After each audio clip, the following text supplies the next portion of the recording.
morning. I am Jacob Folger, artist and sculptor, and today we're going to make a little moss tree on a stone.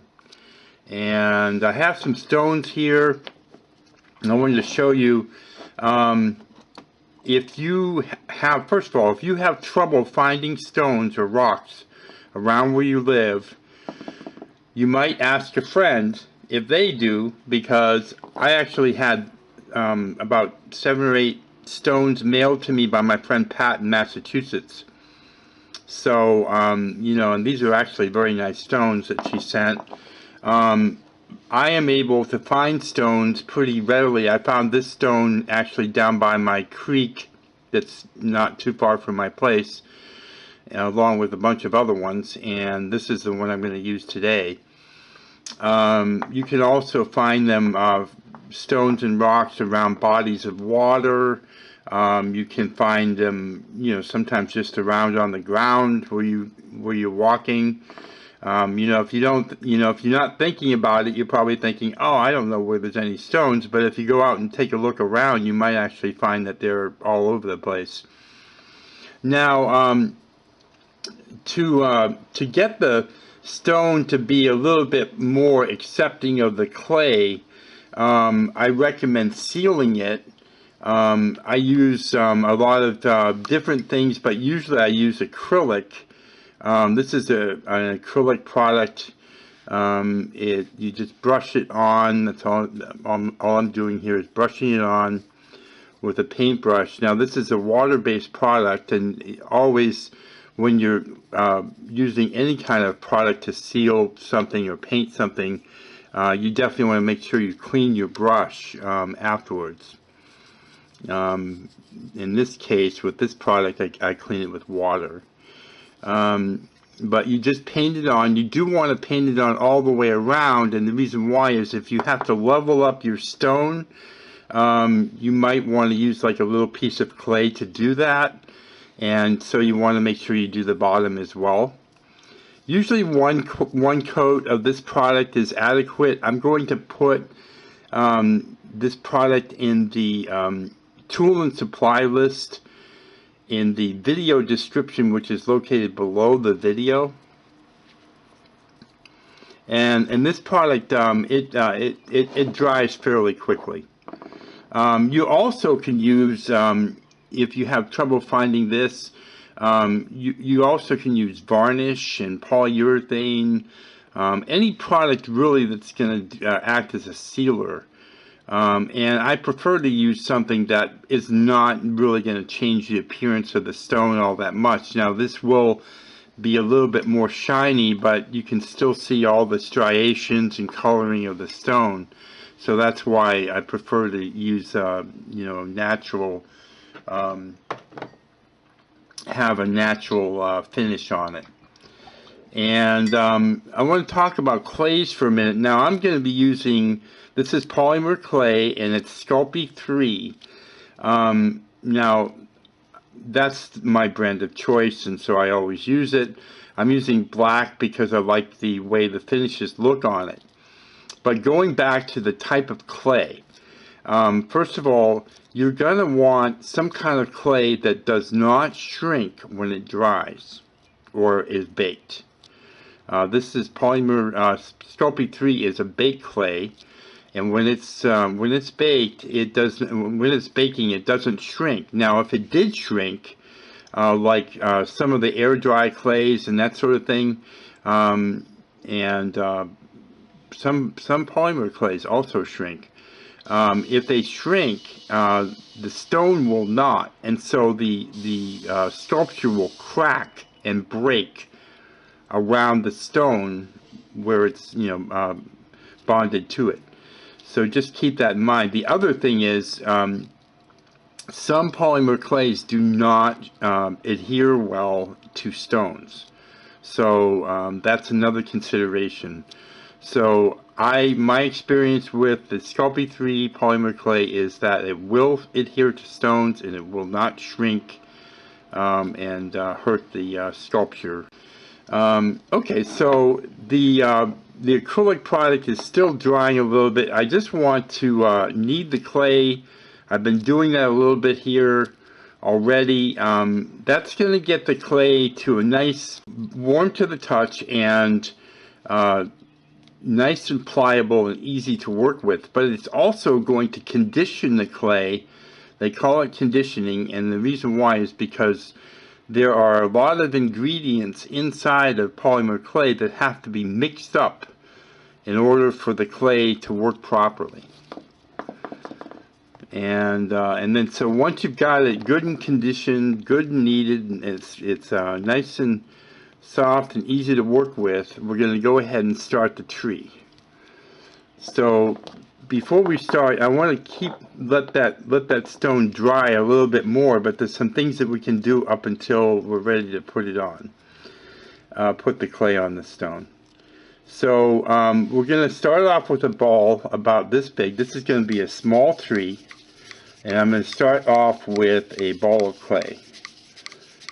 And by rolling it into a ball like this, it gets it nice and smooth and kind of ready to be molded and sculpted. Now I'm going to roll it with my hands at a slight angle like that, kind of like an upside down V. I'm going to roll it out a little bit to about shape like that, and that's about 2 inches tall.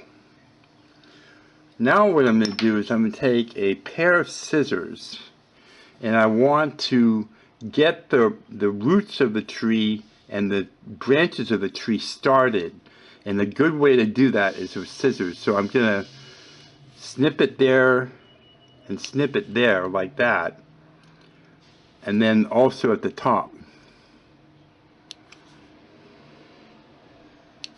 like that. And then what I'll do is I'll spread that apart. So this is this area here is the branches.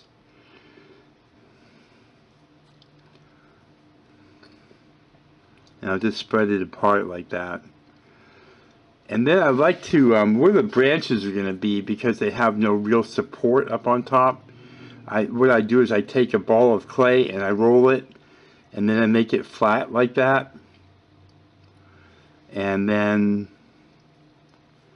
I'll put it in the center, and I'll just smooth it and blend it into the branches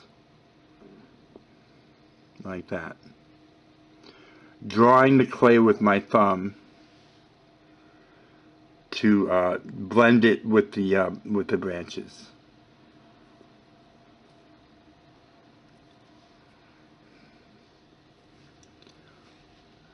And just kind of smooth and form the branches to look something like that.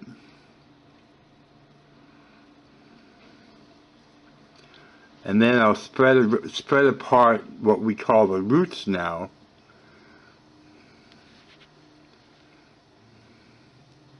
And you can pull them out a little bit, pull them this way and back that way. Kind of elongating them a little bit.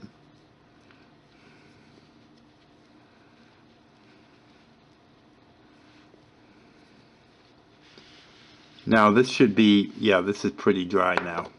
So I'm going to decide on my orientation, what orientation I want. So I think it's going to be kind of like that. I'm going to put it on this end of the stone, because I think it will probably just look better that way, kind of from an artistic standpoint. And then I just start slowly working it into the stone. But one way to do it is to twist it when you're pressing down slightly. You don't want to deform the tree, and you don't want to deform the roots. So one way to do it is to hold your finger on either side of the root like this, and then just do this circular motion while applying light pressure downwards into the stone.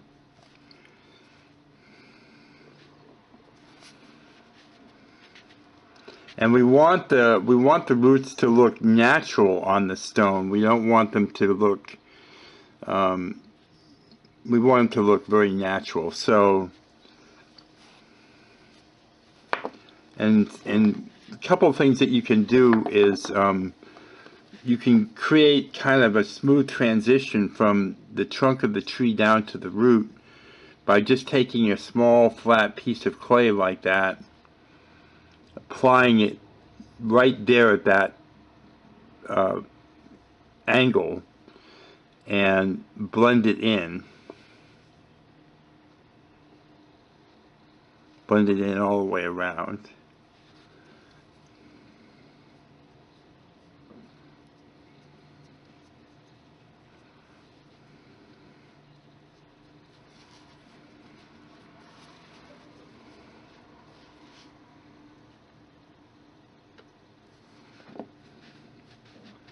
Now don't worry about it being rough, because we're actually going to add some texture to it also. And to make this root, I'm working on this root now, so I think to make it look a little bit better, I'm just going to add a little bit more clay to the end there and blend it in. Now if you're new to this, if you've never sculpted before, or this is very new to you, you know, just take your time, be patient with yourself, because you're just starting out, and it does take a little bit of getting used to. Practicing is really important, so you want to practice as much as possible. Then I'm also going to turn the root a little bit at the end. And this root, I'm going to also, I'm going to show you also how to do what I call a shoulder on the tree. You can take a small ball of clay, and put it like right there, you know, where it joins the trunk. Blend that in, and then it looks like a shoulder, like you would have your shoulders. But that can add to the character of the tree. See? Just make sure you blend it in all the way around. We're going to do a little bit of work on the back here. So I think just going to add a little bit of clay right about here, just to give it more of a nice transition coming down. And blend that into the trunk.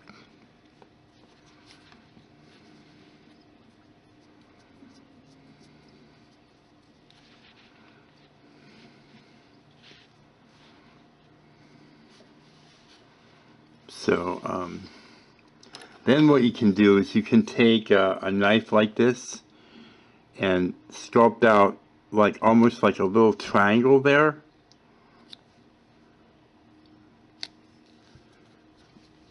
So it's like a little crotch where the roots come together,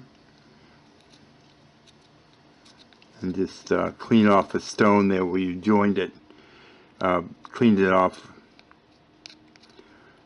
and just sculpt that in to make it look a little bit more natural like that. You can also do that here.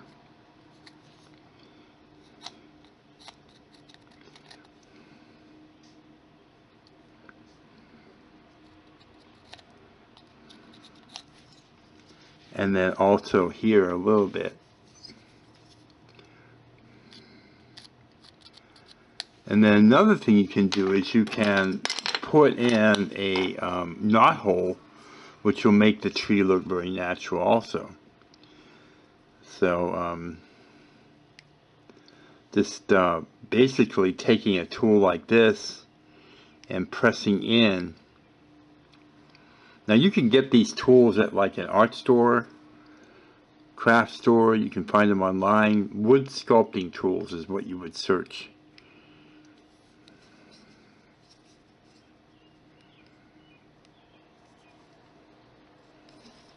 And that gives it kind of a nice natural appearance like that. Okay, so I'm just looking at the tree now, and trying to see if it needs something more to make it look very natural and also old. I'm trying to make it look old. Now since this is like the main view, which is the front of the tree, I would call it the front, I'm just kind of smoothing it out so that when I look at it, it has a nice smooth and natural appearance. The other thing I can do is, you often see me do this, some of the trees I'm sculpting, is I'll push it one way like that, getting it to lean a little bit, and then I'll put my finger here and I'll push this, the top, the other way. And also another thing that helps it to look very natural is if the moss, we're going to put moss on top of this, if the moss is kind of going down at a slight angle. So if we have it like that, we're gonna have that angle. It'll be actually quite nice, and that gives it the tree a very nice natural pose, as you can see by looking at that. So we've got the base of the tree basically started. It's pretty much on its way. So now what we're going to do is take a sculpting tool, and I'm going to put in the bark. I'm going to carve in the bark of the tree. And basically all I'm doing is taking the tool and almost drawing in lines. But I am paying attention to how I put the lines in. It's not just scratching, but actually paying attention to how they look. Because, I mean, it doesn't take much longer to do that, and it really looks nice if you do a nice job of that. So I'm doing a branch here. I'm coming down, curving around, going around the knot hole, and then down the root.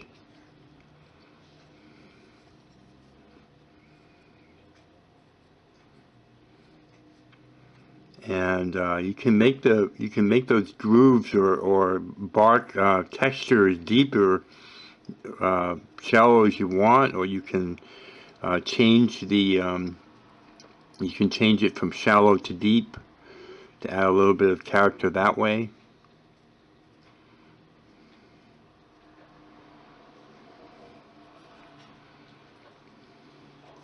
You also can take your finger and put it behind the tree so that it doesn't move around while you're doing it.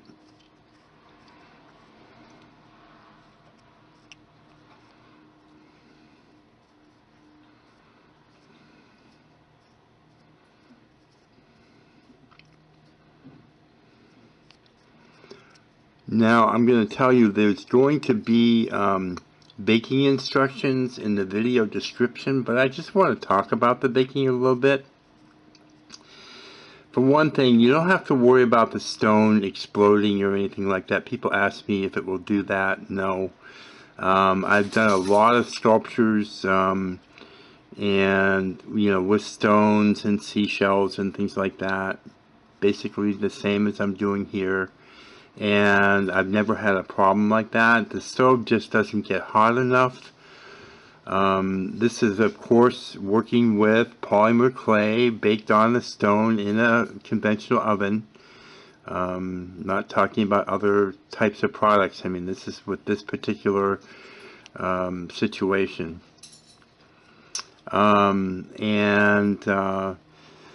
Also the general rule of thumb for Sculpey 3, that's the clay we're using, or I'm using here, is 275 degrees in a household oven, and you bake it for 15 minutes per quarter-inch of mass of clay.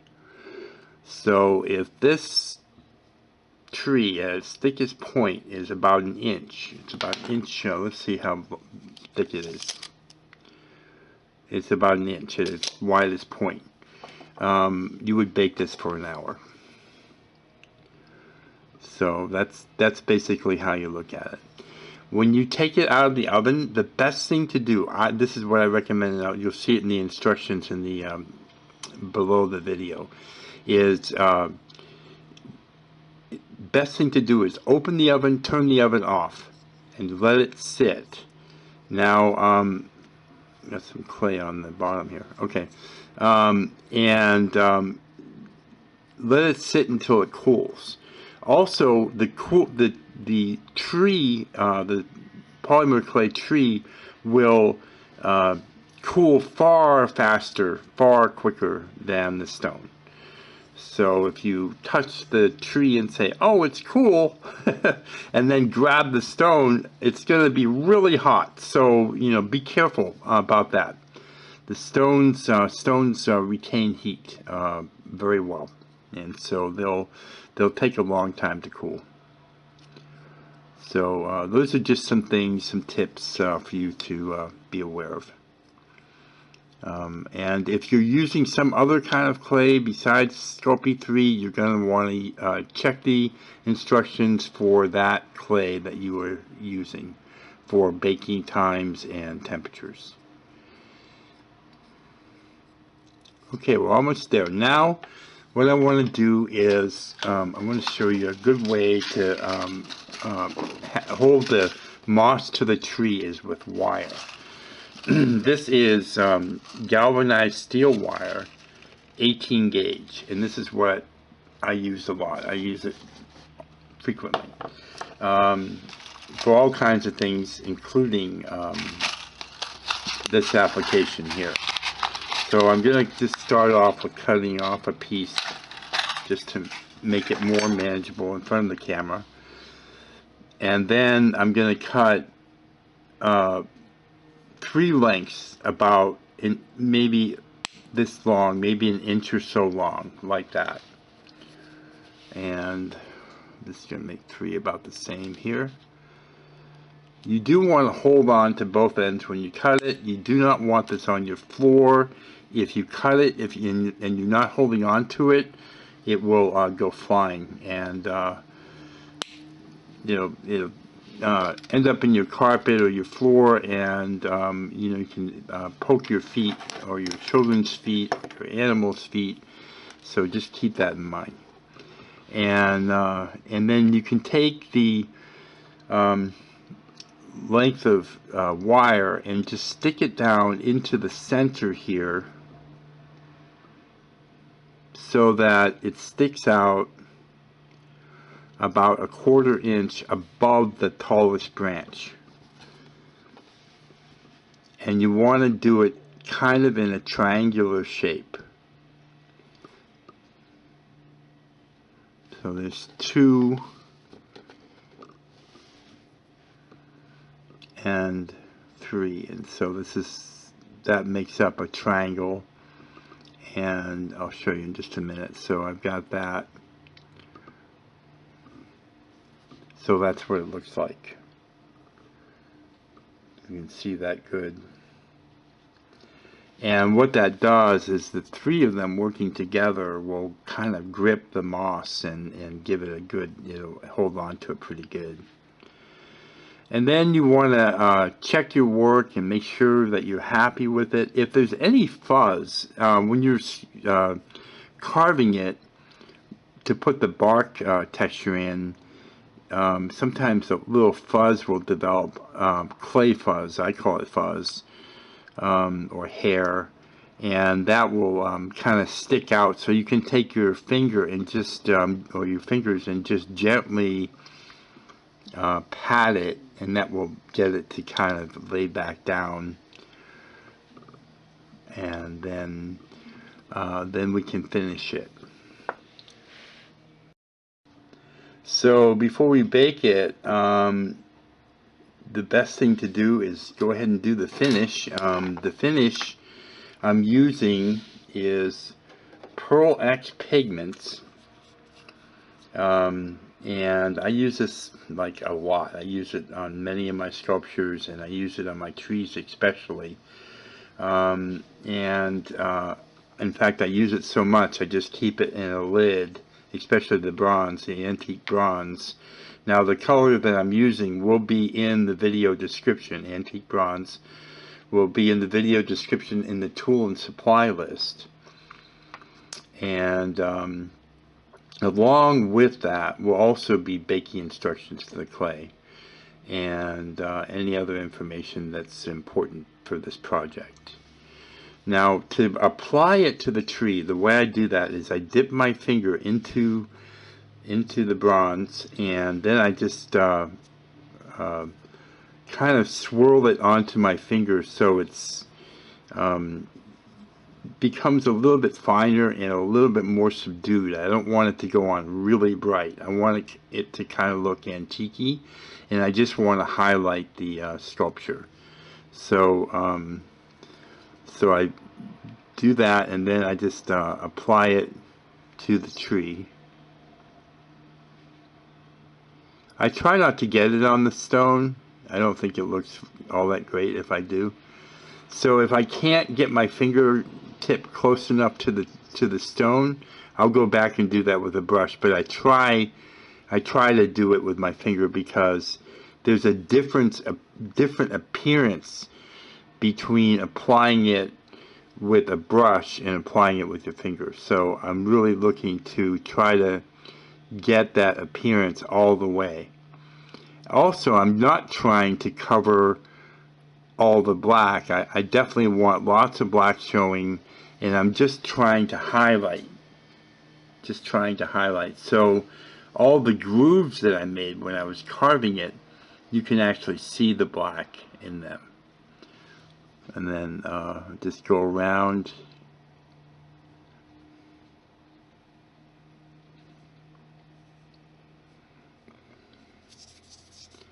I'm actually not even dipping again.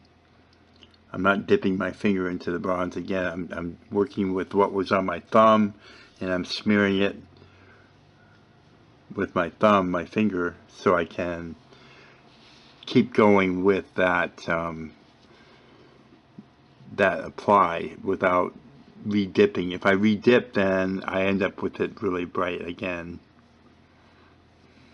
And I don't really want it really bright. I just want it to be very kind of natural, subdued, old looking. And to me, just to tell you why, I think I've been kind of telling people recently in my tutorials why I like the bronze. Well, first of all, I just think it's very beautiful. Second of all, it kind of it just reminds me, the bronze color reminds me of the color of a tree. It's, I guess, looking at it from an artistic standpoint, and I just think it's very beautiful. So it also gives a piece a lot of color, a lot of character, and I really like that.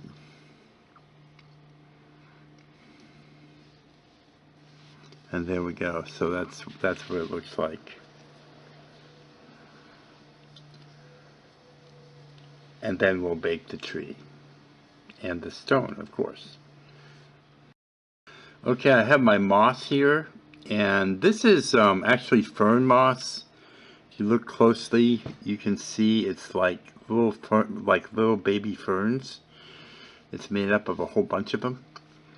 And I actually find this around my house, but I'm going to put an online source for moss. Sometimes I also buy it because, in fact, I have a batch coming because I wanted, several different kinds, and moss comes many different textures and colors and shapes, and so I'm going to be doing some tutorials that will require different types of moss. So I'm gonna have some moss on its way. I think it might be here today. But this moss I find around my house, and there's actually quite a bit of it. Now, couple things. This is definitely going to require regular watering, and the way to water it is with a misting bottle like this with water in it, and you just basically spray it You want to keep your moss moist. But you want, when you buy your moss, try to get something that's low drought, because that means that it doesn't dry out very easily, and if it does, it doesn't hurt it as much. This moss is very hardy. We've gone days and days without rain, and then we have a rainstorm, and it just gets all fluffy again. It looks great. So just keep that in mind. If you're not much of a waterer, or good at taking care of plants, you can get a preserved moss. There's a lot of different kinds on the market, and some of them are very nice. So just keep that in mind. And then when you put the moss on, sometimes there'll be like little tendrils going every which way. I'm going to show you. So this is a good sized piece for this little tree. It's roughly, let's just show you how big it is. It's about 2.5 inches, maybe 3 inches in diameter, and it's actually kind of a good sized piece for this. And then what I do is I just set it, center it on the tree, and then just press down gently, and there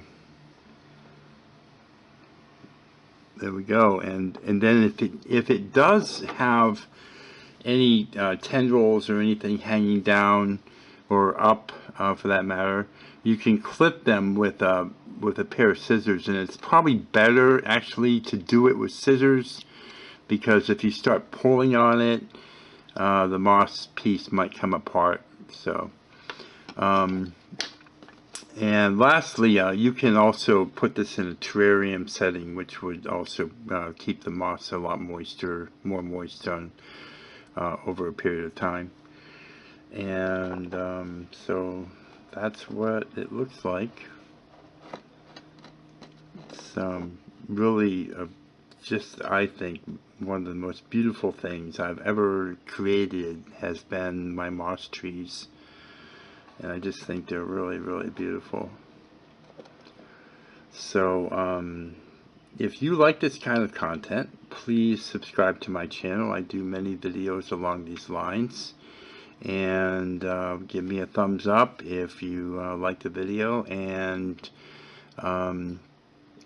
then also feel free to leave me a comment with questions or suggestions. If you have an idea for a video that you'd like to see me make, you can put that in the comment section. You also can send pictures of things that you create, conversation, questions and comments, also to my email address, which is on the About section of my channel page on YouTube. And I really appreciate you watching. I appreciate your support, and have a great day.